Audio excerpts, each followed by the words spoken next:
Good morning, जय हिंद, वंदे मातरम। और आप लोगों को मैं आज एक टॉपिक क्लियर करूंगा। बहुत सारे लोगों का कमेंट्स आ रहा है कि सर हम लोग अगर ट्रीटमेंट से पैरा एसएफ में जा सकते हैं, तो मैंने आपको वो चीज़ तो क्लियर कर ही दी है कि आप जा सकते हो।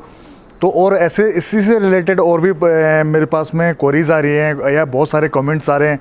बहुत सारे ट्रीटमेंट क्या पैरा स्पेशल फोर्स कमांडो बन सकता है, या जो क्लर्क है वो पैरा एसएफ कमांडो बन सकता है, या soldier nursing assistant para SF commando बन सकता है, या वहाँ जाके वो कमांडो का काम कर सकता है। तो आपको मैं थोड़ा सा ये इस बारे में आज आपको मैं डिटेल से बताऊंगा। तो दोस्तों, आपका अपने YouTube channel ex army soldier में एक बार फिर स्वागत है।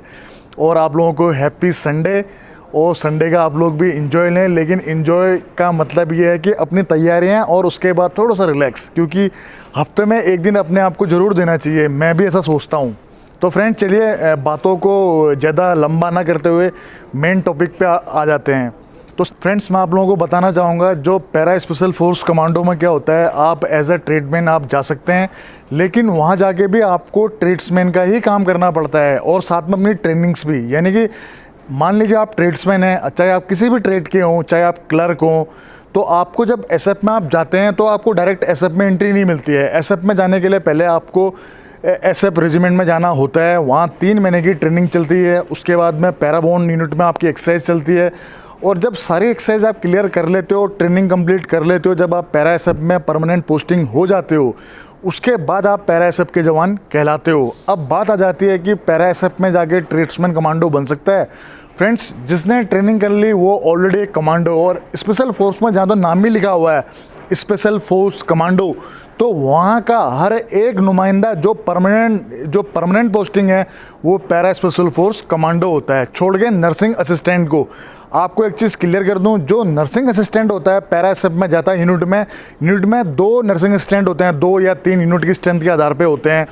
तो वो सिर्फ अटैच पीरियड के लिए जाते हैं, मतलब कुछ टाइम के लिए, 3 साल की पोस्टिंग या 3 साल 2 साल ऐसी पोस्टिंग के लिए जाते हैं। लेकिन परमानेंट वो लोग पैरा एसएफ का बैज नहीं लगाते हैं। हाँ, आप लोगों ने देखा होगा मरून कलर की कैप पहनते हैं, वो लोग पहनते हैं कोर्स के, चाहे वो एएमसी का हो, चाहे एएससी का हो, चाहे ऑर्डिनेंस का हो, जिन्होंने एयरबोर्न यूनिट के साथ में एक्सरसाइज की होती है और पैरा जंप किए होते हैं। तो तब जाके उनको मैरून कलर की कैप पहनने का अधिकार है। लेकिन उसमें भी वो बैच जो होता है अपनी रेजिमेंट या अपनी कोर का ही लगाते हैं। आपने देखा होगा सिग्नल्स वाला भी पैरा जंप वाला होता है, उसकी चेस्ट पे यहाँ पे पैरा जंप का वो बैच लगा रहता है। लेकिन उसकी जो कैप होती है, सिग्नल्स की कैप जो होती है वो डार्क ब्लू कलर की होती है। लेकिन पैरा ट्रेनिंग करने के बाद में, जब उसकी पैरा जंप की ट्रेनिंग के बाद में, उनकी जो बैरेट होती है, बैरेट मतलब जो बैरेट होती है वो मैरून कलर की होती है। अब ये तो हो गया आपका पैरा जंप और पैरा बैजेस का। अब बताता हूँ ट्रेड्समैन का। ट्रेड्समैन भी ट्रेनिंग के बाद ही पैरा एसएफ में जाता है। वो एक कमांडो है, लेकिन वहाँ जाके भी उसको अपने ट्रेड का ही काम करना होता है, क्योंकि आपको पता है कि कोई जवान ड्यूटी देगा तो कोई खाना भी बनाएगा, कोई हेयर ड्रेसिंग का काम भी करेगा, कोई कारपेंटरी का काम भी करेगा। जो कुछ भी ट्रेड्समैन के जो ट्रेड होते हैं, वहाँ पैरा एसएफ में जाके भी उनको अपने ट्रेड का ही काम करना होता है। और अधिकतर आप लोगों ने देखा होगा, जो आप ऐसे कमेंट्स करते हो मैं उसमें लाइक कर देता हूँ, आगे रिप्लाई नहीं करता हूँ। मतलब मैं दिल नहीं दुखाना चाहता, लेकिन मैं जानकारी से भी आप लोगों को अभाव नहीं रखना चाहता। मतलब मैं आपको हर चीज़ आपकी डाउट क्लियर करना चाहता हूँ। तो एक चीज़ ये हो गया कि ट्रेड्समैन को जा सकता है, लेकिन वहाँ जाके उसको अपने ट्रेड का ही काम करना होता है। अब दूसरा हो गया क्लर्क का। क्लर्क भी जाएगा, ट्रेनिंग करेगा, लेकिन वहाँ भी उसको अपना डॉक्यूमेंटेशन का काम ही करना होगा। लेकिन उसका क्या होगा, ईयरली, मंथली, क्वार्टरली जो उसकी एक्सरसाइज चलती हैं चलेंगी वो करेगा, जो जंपिंग होती है जंप करेगा, और जो ट्रेनिंग का जो पार्ट्स है वो करना पड़ेगा। लेकिन जो रूटीन पीरियड्स में वो अपने ट्रेड का ही काम करते हैं। और जो नर्सिंग असिस्टेंट है वो परमानेंट नहीं जाते हैं, वो सिर्फ कुछ टाइम के लिए ही वहाँ पोस्टिंग जाते हैं। तो आपको आज ये मैंने तीनों पॉइंट्स क्लियर कर दिए। और उसके बाद में भी अगर मुझे लगता है कोई पॉइंट छूट गया हो, तो आप लोग मुझे कमेंट सेक्शन में बता सकते हैं। तो वहाँ आके मैं आपको सारी चीज़ें आपकी ये क्लियर करूँगा। और एक छोटी सी राय और आप लोगों को और देना चाहूँगा कि ज़रूरी नहीं कि पैरा एसएफ में ही हर चीज़ आप लोगों को जाके मौका मिले और अदर यूनिट्स में नहीं है। ऐसा बिल्कुल भी नहीं है।